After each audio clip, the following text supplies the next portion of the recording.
educando seu bolso, com o economista Frederico Torres.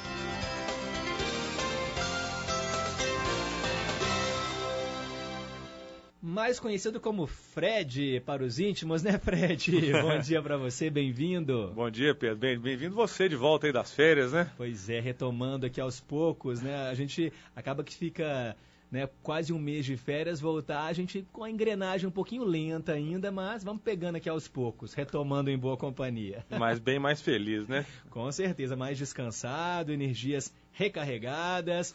Agora, Fred, quero conversar com você, porque férias, sinônimo de gastos. A gente, é claro, que procura gastar conscientemente o nosso dinheiro. Mas o pessoal aí de casa acho que ainda nem sabe, mas eu fui visitar uma prima que mora nos Estados Unidos. A gente foi, era aniversário dela, viajei com a minha tia, com meu padrinho. Fomos lá para Miami, que é, digamos assim, a terra do consumo. Os brasileiros estão realmente, como dá brasileiro em Miami, impressionante, Fred. Já tô até vendo onde é que essa conversa vai parar, viu, Pedro? Olha, lá a gente ouvia, o que menos ouvia era inglês. Porque lá dá muito espanhol, tem muitos latinos e português. Nos shoppings, toda hora eu cruzava com alguém falando português. Eram brasileiros que vão lá gastar dólares e reais fazendo suas compras nos famosos outlets. Isso.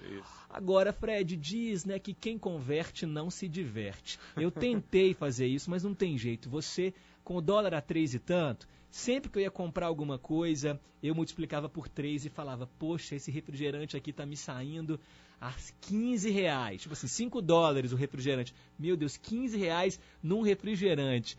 Mas não tem jeito, a gente precisa comer, a gente precisa comprar, a gente precisa, né, se divertir também. Tem que planejar, né? Como você, acho que a gente conversou um pouco aqui, Pedro, você fez, né? Você planejou mais ou menos o quanto que ia gastar, tinha um orçamento mais ou menos definido do quanto você podia gastar, dividiu isso em dias, né? Olha, 100 por dia, sei lá, alguma coisa nessa linha. E aí você vai controlando, porque senão, depois que você volta, é aquela bomba na fatura do cartão de crédito. Esse inesperado aí, esse imprevisto é que muitas vezes se transforma num problema aí na vida das pessoas. Olha, uma dica para o ouvinte que porventura também está planejando uma viagem para o exterior, desbloquear os cartões de crédito antes, né? Aqui no Brasil ainda, explicar lá para a administradora, para o banco que você vai viajar, porque senão eles acham que seu cartão foi clonado, foi roubado. E na primeira compra que você faz lá, eles já travam o cartão. Então, sair daqui já com ele desbloqueado. E realmente é uma praticidade, né, uma facilidade, o dinheiro de plástico. Mas, Fred, quando a gente está nos Estados Unidos, lá em Miami, que é esse templo do consumo, e a gente compara com os preços praticados aqui no Brasil, realmente a gente fica impulsionado a comprar. Porque a gente tem aqui uma carga tributária muito alta. E roupas de grife, roupas de marca, que lá nos saem, por exemplo, a 20 dólares uma camisa, você compara, 20 vezes 3, 60 reais. Aqui a camisa custa 200, custa 300. Então, mesmo que a gente não precise, a gente compra. Sim. É impressionante, parece que um bichinho ali te pica e você sai comprando. Eu tenho que aproveitar, eu não posso perder esse tênis, eu tenho que comprar essa camisa, eu tenho que comprar ali o presente para não sei quem. Então, você gasta muito. Acaba gastando bastante quem gosta de consumir, quem gosta de marcas e de coisas assim um pouco mais caras aqui no Brasil. Quando você chega lá, você percebe que é bem mais barato e o problema é esse, né? Você acaba passando da conta, você compra 10 camisas quando na verdade precisa de 2, né? Você compra 5 tênis quando na verdade precisa de 1. E aí depois o problema é essas compras por impulso. Você acaba percebendo que passou da conta e que não deveria ter comprado tanto. Então a questão de saber o quanto vai gastar é difícil, mas é um controle contra esse mosquitinho, repelente, contra esse mosquitinho que você falou. Tem que passar o repelente, gente. Tem que passar o repelente porque o negócio não é fácil não, mas eu brinco aqui, eu me controlei, eu até comentei com você antes aqui que eu já tinha quebrado um cartão de crédito, levei só um para não gastar tanto assim, levei uma quantidade também em cash, né, que é em dinheiro, que a gente tem que trocar aqui para aquelas despesas do dia a dia, de alimentação, e deixei as compras mesmo pro cartão de crédito. A dica boa é o que você estava comentando aí fora do ar antes, né, Pedro, que é o levar dinheiro, você economiza o IOF, né, em 6,38%, 6% a menos que você paga se você levar dinheiro. Você pode levar no máximo $10.000, imagino que não vai ser problema, $10.000 é bastante dinheiro, né? Tem que tomar cuidado para não ser assaltado, porque como tem muito estrangeiro, muito turista lá, então tem também um certo nível de violência em alguns lugares. E o último toque é esse que o Pedro falou também, né? Quer dizer, você se controlar, se planejar, enxergar o que pode gastar ou não, é fundamental para não fazer suas férias se transformarem em uma futura dor de cabeça. Quer dizer, não adianta você sair, passar que nem o Pedro passou aí, sei lá, quase um mês fora passeando, volta tranquilo, com a mente leve, volta pronto para enfrentar os desafios aí, mas aí volta com uma bomba relógio na fatura do cartão de crédito, depois vai passar 3, 4, 5, 6 meses para desbaratar essa bomba, para conseguir pagar essas despesas que às vezes ele fez além da conta. Então, uma certa dose de disciplina é bom, mesmo nas férias, né? Fica parecendo, o cara é chato nas minhas férias, deixa eu gastar o tanto que eu quiser. Não é assim não. O problema é que depois você vai ter que correr atrás do prejuízo, né? Pois é. Ô Fred, mas voltando aqui para o nosso Educando Seu Bolso, agora sim vamos falar sobre um assunto muito importante e inclusive chegou aqui, olha só, uma dúvida de uma ouvinte, não vamos identificá-la não, mas ela fala o seguinte, olha, eu e o meu marido assinamos um contrato em agosto de 2013 com uma pessoa física para comprar um apartamento que ele havia comprado da construtora. O apartamento estava em fase final e ele nos deu a posse do apartamento a partir de fevereiro de 2014 e eles se mudaram em março. A transação foi no valor de R$ 645 mil e eles ficaram devendo 200 mil que seriam financiados, a princípio, pelo Banco do Brasil. No entanto, a documentação da construtora demorou muito para ficar pronta e somente agora a escritura no nome de quem a gente está comprando ficou pronta. Nesse tempo, estamos pagando a ele juros de poupança sobre os 200 mil. Ao fazermos a cotação do financiamento imobiliário no Banco do Brasil, percebemos que as taxas agora estão bem mais altas lá e que a Caixa seria a melhor opção. Só que, no entanto, Fred, ela explica aqui que o vendedor está com uma dívida na Caixa e eles não conseguiram o financiamento por lá. Ela procurou um outro banco, o Bradesco, para fazer outra cotação e eles ofereceram o consórcio imobiliário. Na verdade, ofereceram umas condições que não são boas para a gente, mas o Banco do Brasil também tem essa opção. Aí, diante disso, a ouvinte pensa que a alternativa seria fazer o seguinte, eles têm 100 mil que vão pagar para o vendedor e só vão precisar financiar o restante, os outros 100 mil. Assim, eles pensaram na hipótese de pagar um consórcio de 150 mil, dar um lance de 50 mil e tentar pegar a carta. Assim, eles passariam a carta de 150 mil para ele, completariam com mais 50 mil e ficariam devendo ao consórcio os 100 mil. O problema é a certeza se vão ou não conseguir a carta ou não. E aí ela pergunta aqui, o consórcio é realmente melhor que o financiamento imobiliário? O consórcio reajustado pelo INCC, será que futuramente isso pode ser um problema, dado que é um componente imprevisível, né, diferente do sistema SAC, no qual as parcelas vão diminuindo? Ela quer saber se há algum risco e agradece aqui a você, Frederico Torres, do Educando o Seu Bolso, nosso economista parceiro. Olha, a dúvida extremamente interessante aí da nossa ouvinte, inclusive me colocou para fazer algumas contas aí para simular para ela o que seria a melhor situação.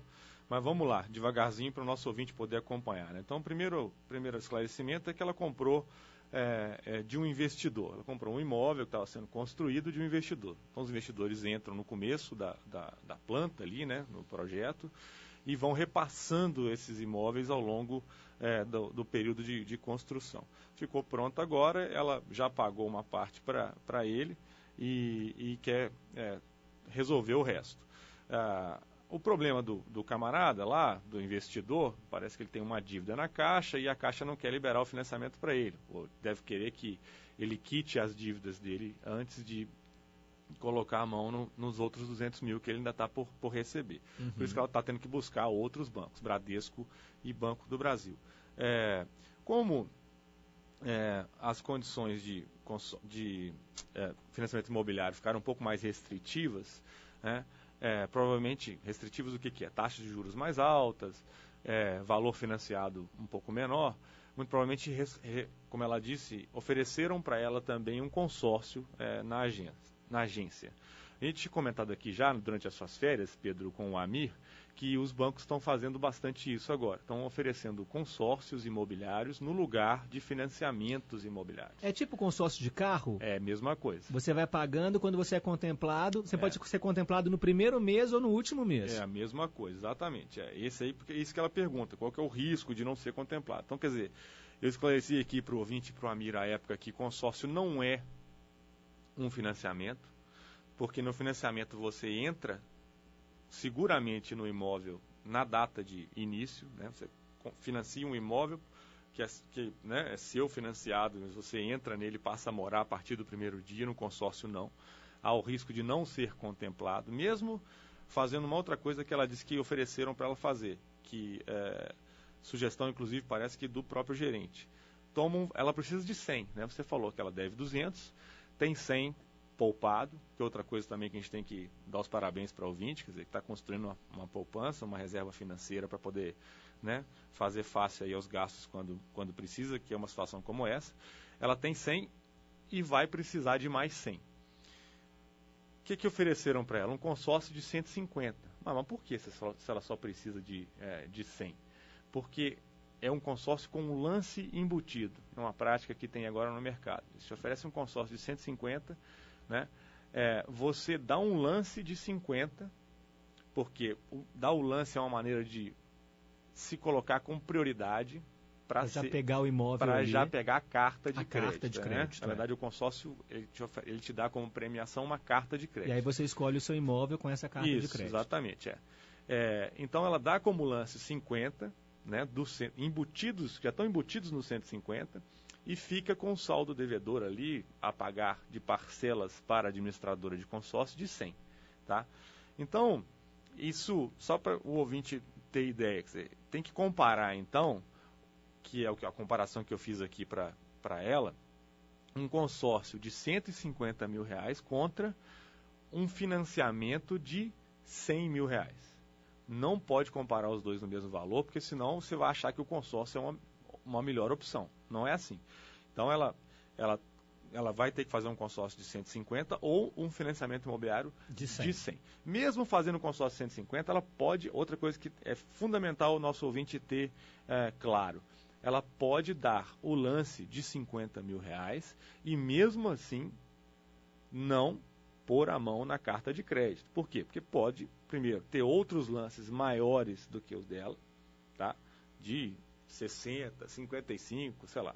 Isso, passam na frente dela e ela fica esperando para o próximo mês, tá? Podem ter lances iguais, e aí vai para sorteio dos lances, tá? E assim, então, ela perguntou, tem risco? Tem risco. Tem risco de você entrar num consórcio, começar a pagar e mesmo assim ter que esperar 6, 7, 10, 15 meses. Um consórcio tem, esse que eu cotei para ela, tem 179 meses. Nossa! E todo mês, todo mundo dá um lance.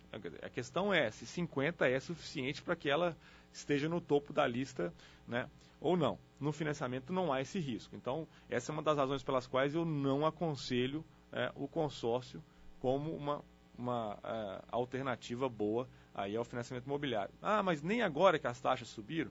Vamos ver o caso aqui que a gente simulou para ela, tá? Foi no mesmo banco, um consórcio ou financiamento com 180 meses, tá? São 15 anos, não é isso? 180 meses, é isso aí, bastante tempo. O valor de um imóvel residencial, a gente tem que colocar, né, usado aqui em Belo Horizonte, de 600 mil reais.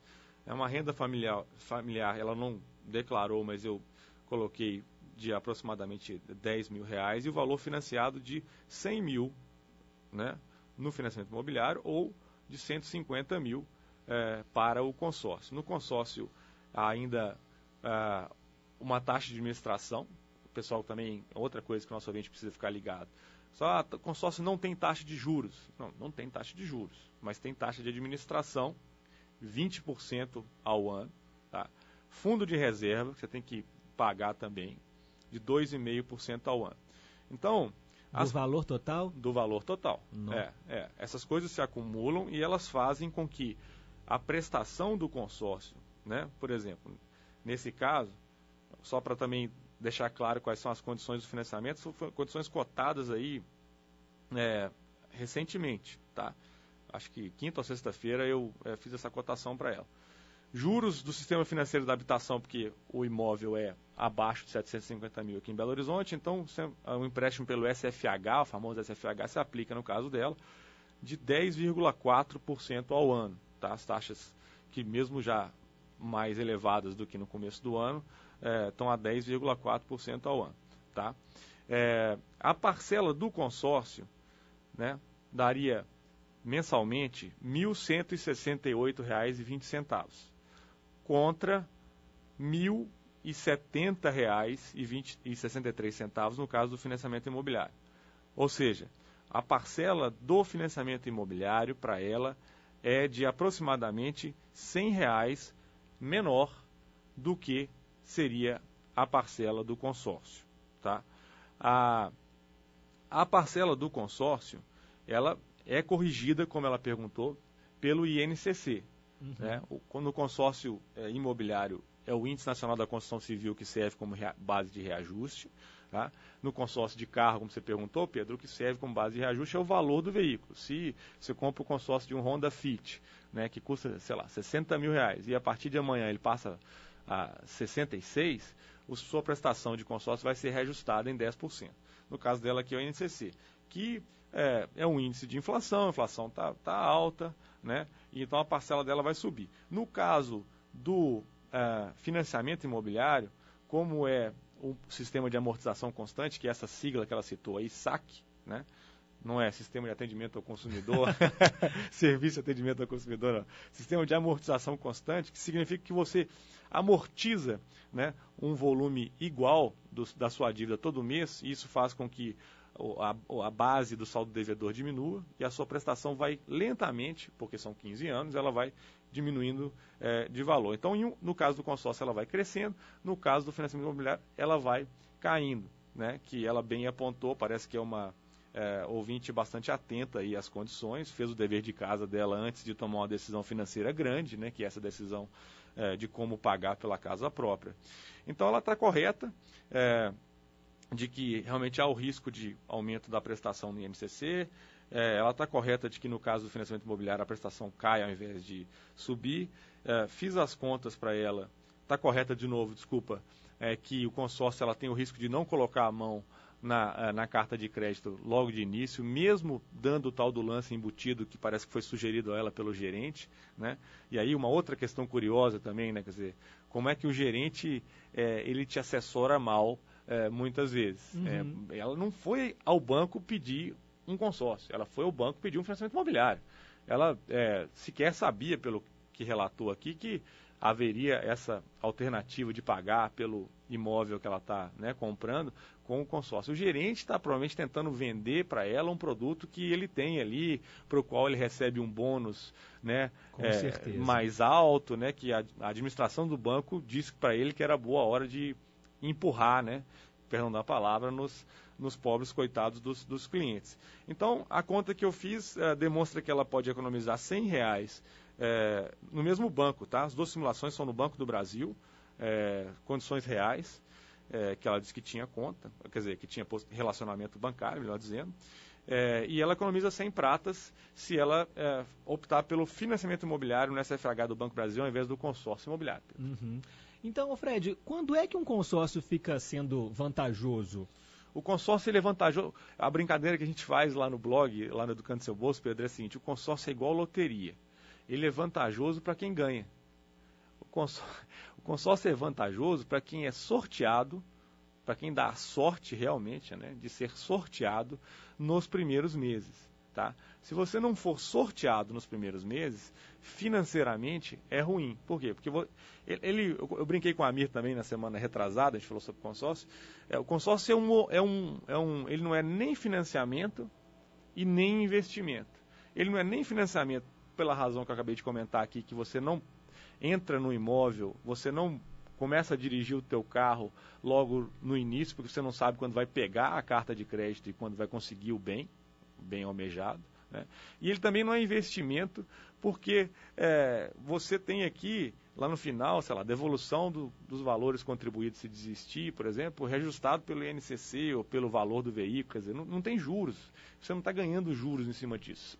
As contribuições que você faz, as parcelas que você paga, é para que os outros contemplados, os outros consorciados que foram contemplados tenham acesso ao bem. Então, é um sistema de vaquinha. Vamos fazer uma vaquinha aqui, né? E aí, eu brinquei com um amigo gostou, que é um ornitorrinco, né? Ele tem bico de ave e corpo de... Todo esquisito. É um bicho esquisito, não recomendo, financeiramente não vale a pena. Tem gente que fala, mas eu gosto de ter o compromisso, de ter a prestação para pagar, tá? Puxa vida, faz um investimento programado, né? Lá no Tesouro Direto você pode fazer compras programadas, você tem um PGBL, muitas vezes, que também tem desconto na folha programada. Tenha disciplina e faça um investimento bom, as taxas de juros estão altas, né? 3,75%, o governo aumentou a taxa de juros mais uma vez. Receba bons juros no seu investimento, não faça consórcio, a menos que você seja o cara mais sortudo do mundo e tenha certeza de que nos 2, 3, 4, 5 primeiros meses vai ser sorteado, não vai ter que dar um lance alto, como é o caso da nossa ouvinte aqui, que para colocar a mão na carta de crédito, ela teve que dar esse lance embutido aí de 50 mil. Não é uma boa, não recomendo não. Nesse caso desse consórcio que você citou aí, que são 15 anos, né, geralmente é uma turma que está ali nesse consórcio. Sim. Então, quem garante que realmente não tem alguém com mais de 50 mil para dar esse lance? Bem notado. No caso, o consórcio, ele só é fechado quando tem aquele número total de pessoas para entrar, ou ele pode ser ao longo do tempo as pessoas irem entrando no consórcio? Não, ao longo do tempo elas vão entrando e saindo, né? Tem um número mínimo de participantes que viabilizam, né, um grupo de passar a existir, mas há essa entrada e saída. Os desistentes, o número de desistentes, eu comentei que com a Amir também é muito alto, que significa que as pessoas não se planejam para fazer isso, né? Elas não têm essa noção, como você bem colocou, são 15 anos, de 1.000 e tantas pratas, né? Amanhã ou depois acontece uma coisa, o desemprego, aperta o orçamento, porque a inflação subiu, o cara deixa de pagar, né? E aí é um investimento ruim quando ele deixa de pagar, porque a correção não é a mesma de um bom investimento financeiro, de uma boa aplicação financeira, né? E tem isso mesmo que você falou, são grupões. Antigamente os grupos eram menores, hoje a gente chama de grupão. Não é aquele site que dá desconto pra gente, não, o Groupon, não. É o Groupão. Eu não estou fazendo, bom, acho que acabei fazendo. Mas então, tem muita gente, tem grupos hoje de 1.200 participantes. Caramba. Então, a possibilidade de ter alguém com a capacidade financeira de fazer um lance maior do que o seu é grande. Então, você não tem garantia, que é o que ela bem colocou aqui, né, Pedro? Não tem garantia de que mesmo dando 50 mil de lance, num consórcio de 150, eu vou ser contemplado. Tá certo, então. Bem, tem que pensar direitinho, conversar com seu gerente, ou não, né? Porque aí o gerente, no caso, não foi muito amigo, não. Não, ele tá dando um tombo nela de mais ou menos uns R$100 aí. E graças a Deus que ela consultou aí, estava escutando o programa aqui, e consultou a gente lá, fico feliz de fazer uma conta assim, e passar uma resposta para ela lá, e estamos reforçando por aqui. Que bom, que ela vai fazer um melhor negócio, economizar 100 pratas, vai numa peça de teatro. Com certeza, né? vai lá ver o Senhora dos Afogados com muito menos. Com um décimo desses R$100, com R$10 você vai lá ver o Senhora dos Afogados. Que beleza, né? Boas orientações aqui no Educando Seu Bolso, e quem quiser mais informações, dúvidas, pode ler aí um dos textos do Fred, dos parceiros lá do blog, educandoseubolso.blog.br.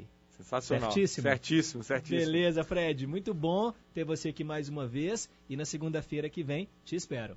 Tamo aí de volta. Um grande abraço para os ouvintes aí. Boa semana.